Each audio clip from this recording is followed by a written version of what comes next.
warahmatullahi wabarakatuh. Waalaikumsalam warahmatullahi wabarakatuh. Ya, alhamdulillahirobbilalamin, kita bisa bertemu kembali pada pembelajaran kali ini, yakni kita akan mengenalkan dengan proyek P5, proyek penguatan profil Pancasila. Sebelum kita masuk ke P5, kita masuk ke intinya, maka mari kita berdoa dulu. Doa silakan dipimpin oleh Kiki sini. Silakan maju. Dipimpin teman-teman doanya.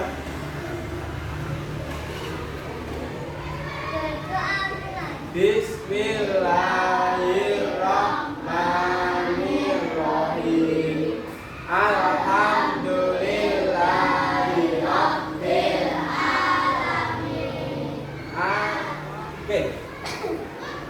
Kita akan mengenal, judul tema kita adalah apa juga judulnya? Pesona Batik Karyaku. Pesona Batik Karyaku. Mungkin anak-anak sudah sering mendengar kata-kata tentang batik. Di sekolah kita pun tiap hari apa kita memakai batik? Hari Rabu. Nah, batik ini sudah menjadi sebuah tradisi dan budaya. Bahkan diperingati secara nasional. Hari batik terjatuh pada tanggal 2 Oktober. Setiap tanggal 2 Oktober maka diperingati sebagai hari batik. Nah, tuh. Oke. Pada akan menayangkan sebuah slide, akan menerangkan, nanti perhatikan, nanti di dalamnya juga ada video. Nanti Pak Bang akan menerangkan sedikit demi sedikit. Pesona Batik Karyaku.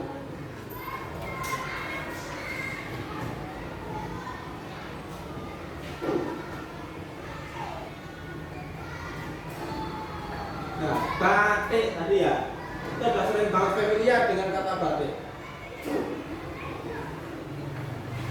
Akan ada sebuah video, menayangkan video, silakan diperhatikan baik-baik.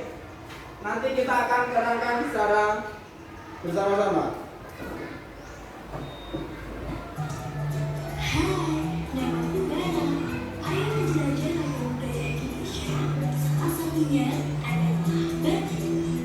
Kesenian batik ini mulai dikenal pada zaman kerajaan Majapahit, mengalami perkembangan yang pesat pada zaman kerajaan Mataram pada akhir abad ke-8. Di kala itu, batik hanya digunakan oleh keluarga kerajaan saja. Namun, pengikut raja yang dari luar keraton mengerjakan produksi dari batik ini di rumahnya masing-masing, sehingga lama-kelamaan batik mulai dikenal rakyat dan menjadi pekerjaan wanita pada masa itu.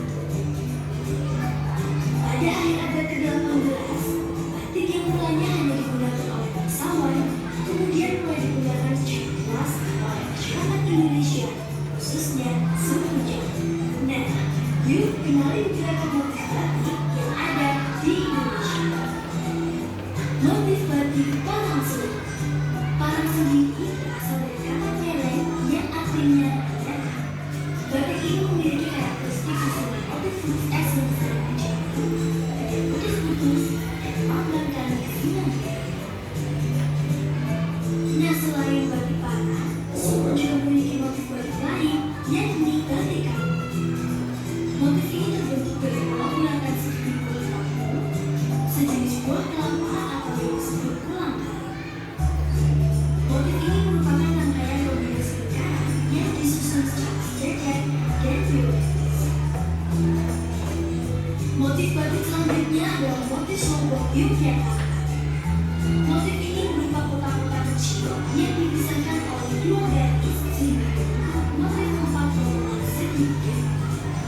Batik ini biasanya digunakan untuk melayar maupun pelantikan para pejabat pemerintah.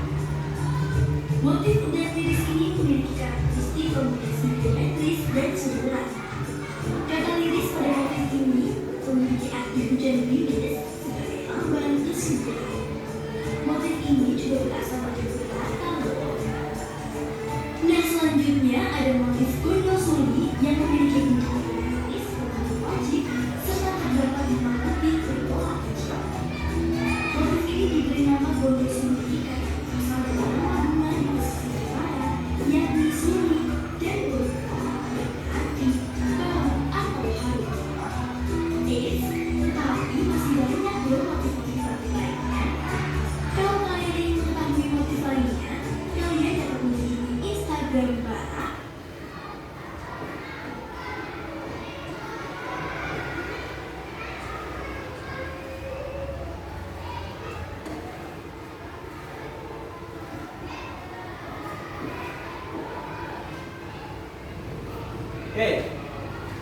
diperhatikan tentang sejarah awalnya batik sampai dengan jenis-jenis batik yang ada di Nusantara. Ada banyak sekali, hampir setiap kota atau kabupaten itu mempunyai motifnya sendiri-sendiri. Dari Sabang sampai Merauke ada. Mereka punya ciri khas batik sendiri-sendiri. Seperti di Solo, Solo juga punya, ya kan? Di Jogja juga punya, Pekalongan punya. Nah, hampir setiap kabupaten punya motif atau batik sendiri-sendiri. Oke, sejarah batik. Batik dari zaman kerajaan Majapahit. Dari sudah turun-temurun dari zaman dulu, batik itu sebenarnya sudah ada. Yang awalnya dipakai oleh bangsawan. Bangsawan itu apa? Raja dan keluarganya dan para pejabatnya, lalu meremen ke rakyatnya sampai sekarang. Tuh.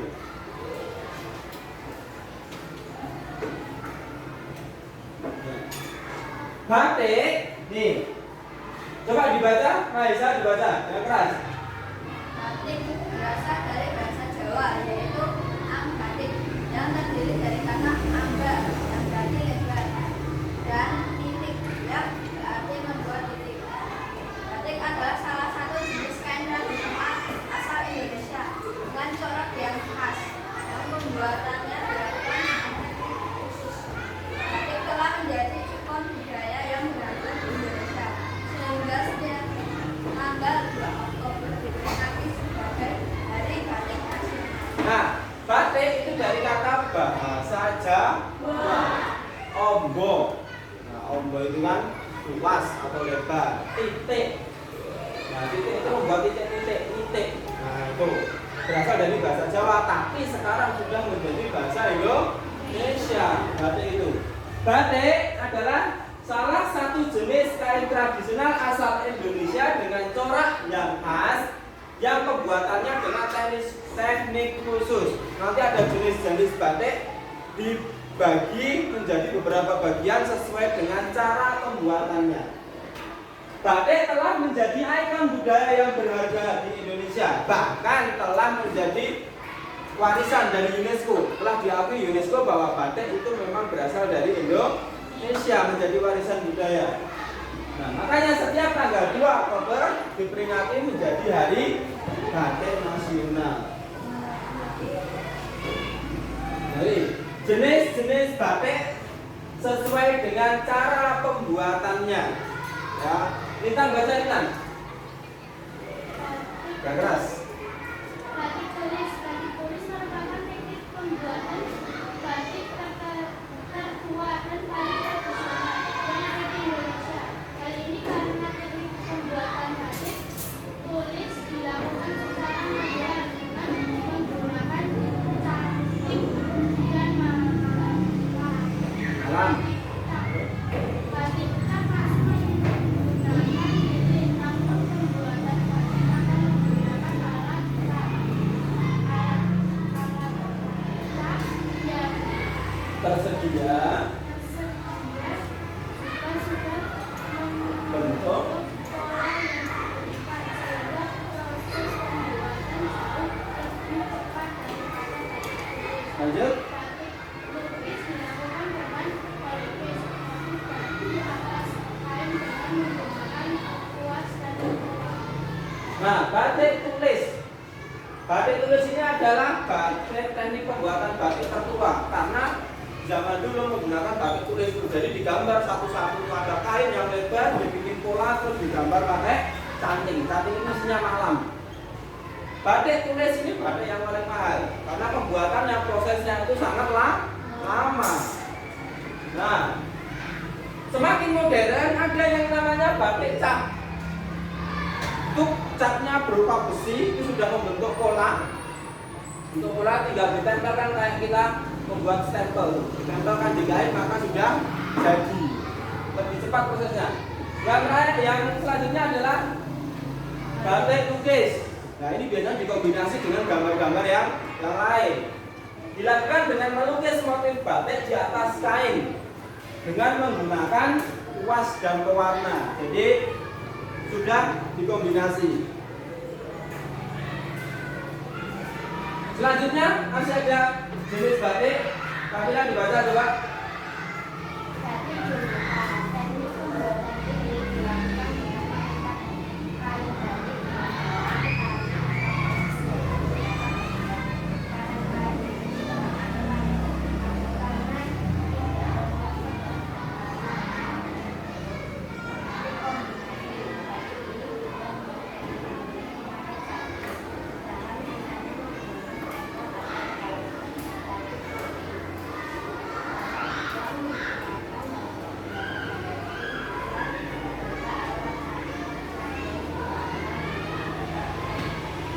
Nah, jenis batik selanjutnya adalah batik jumputan. Sudah pernah lihat batik jumputan? Itu kain ini, hasilnya seperti ini batik jumputan ini. Seperti ini, seperti taplak meja kalian ini batik jumputan. Jadi kainnya diikat, terus dikasih pewarna. Jadi warnanya itu nggak nyebar kemana-mana, membentuk pola sesuai dengan ikatan. Nah, jumputan karena bisa dijumput terus diikat bawahnya. Itu namanya batik jumputan. Nah, selanjutnya adalah batik kombinasi. Kombinasi ini bisa berupa batik putih memakai canting dan menggunakan cap di stempel. Ini hasilnya maka bisa lebih cepat dari bapak menunggu hanya dengan batik tulis. Ini yang paling modern, batik printing. Sekarang baju atau kain itu bisa di print. Nah, batik printing itu tinggal kalian mendesain di komputer, lalu disablon di printing. Ini lebih modern. Ini adalah jenis-jenis batik sesuai dengan cara pembuatannya.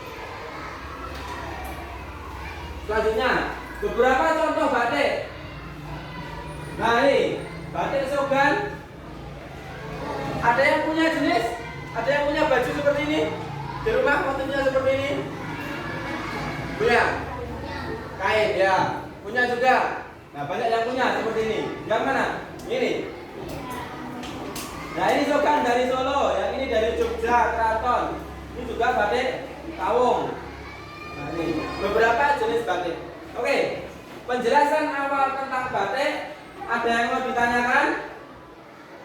Tidak ada? Oke. Pada punya tugas untuk kalian.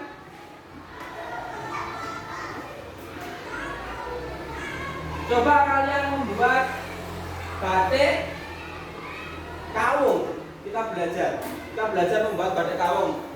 Sekarang digambar dulu di buku gambarnya. Diwarnai bebas sesuai dengan keinginan anak-anak sendiri.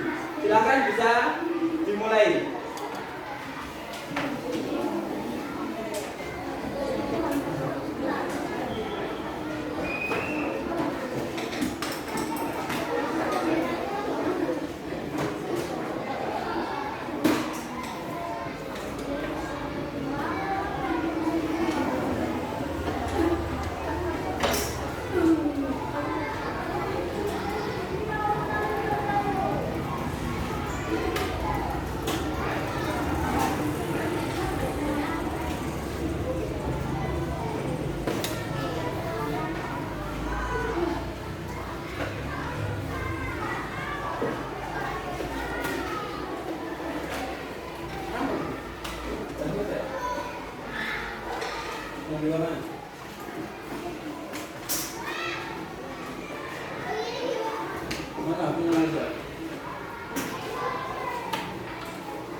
Jika ada yang belum selesai nanti bisa diselesaikan di rumah. Wa bihamdika asyhadu an la ilaha illa anta astaghfiruka wa atubu ilaik.